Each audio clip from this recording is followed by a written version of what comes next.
Listen, in the great city of Ile-Ife, there was a palace that shone like a jewel beneath the Yoruba sun.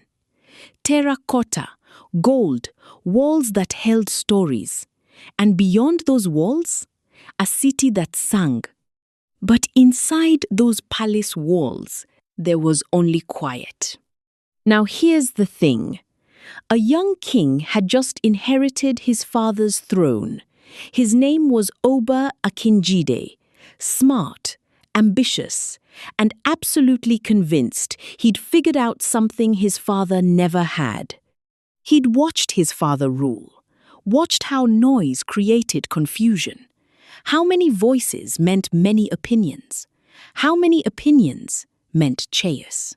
So on the morning after his coronation, surrounded by his chiefs and elders, the young king made a choice. From this day forward, he commanded, within these palace walls, there shall be silence.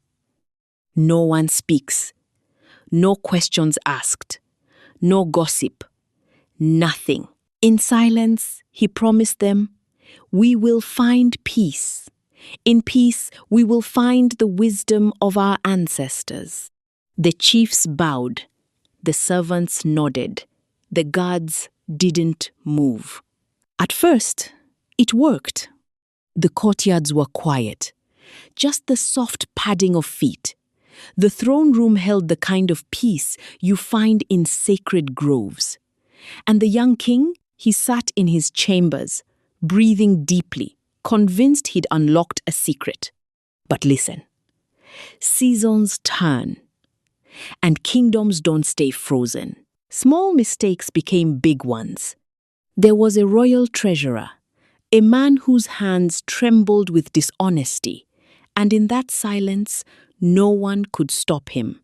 No one could warn the king. He began diverting coins, royal treasure meant for the people, into his own coffers.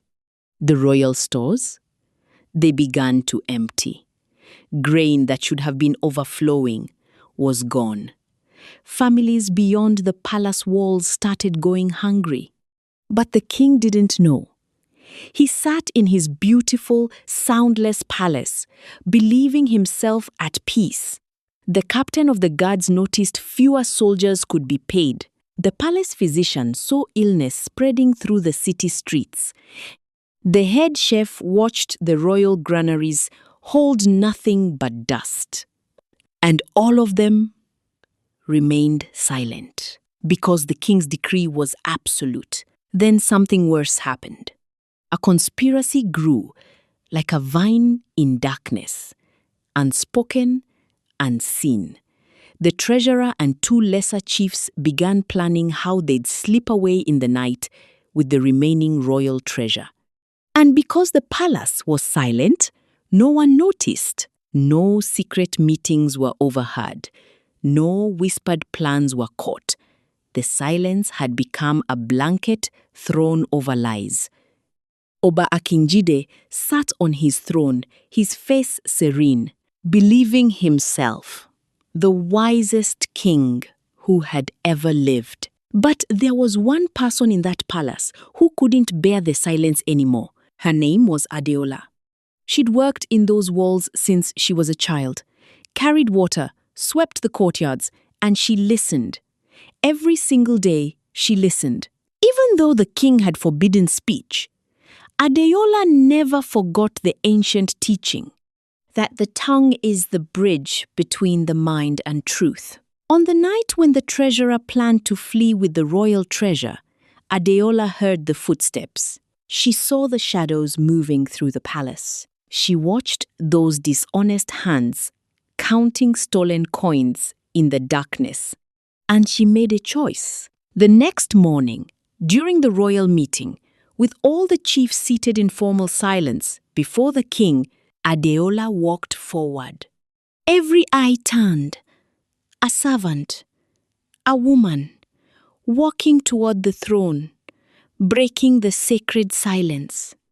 "My king," she said, and her voice carried through that palace like the first rain after drought. "I speak now because I must. I speak because the silence has grown too heavy with lies. And she told him everything: the stolen treasure, the hunger beyond the walls, the conspiracy planned for that very night, the chiefs who meant to rob him as they stole from the people. Oba Akinjide's face moved through many storms. Surprise, anger, shame, and then understanding. The treasurer and his conspirators were discovered that same night. Justice was swift. The grain was returned to the stores. The people were fed. But more than this, the king finally understood something his father had tried to teach him. That true wisdom requires many voices, many perspectives, many truths spoken aloud. That evening, the king called Adeola before him, not to punish her, but to honor her. "You broke my law," he said, "to save my kingdom. The silence I demanded was not peace. It was ignorance, dressed in expensive cloth." And from that day forward, the palace of Ile-Ife was filled with sound again. But it was different. It was the sound of honest questions asked in council, of warning given when danger approached, of truth spoken without fear. The king appointed Adeola as keeper of the royal advisors, a position she held with great wisdom.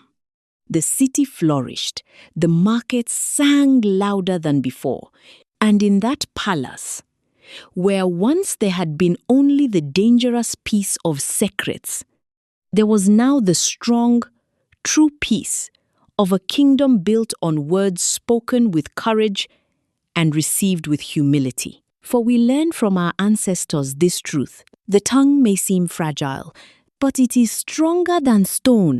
Words unspoken, they become poison. Words spoken truthfully, they become medicine.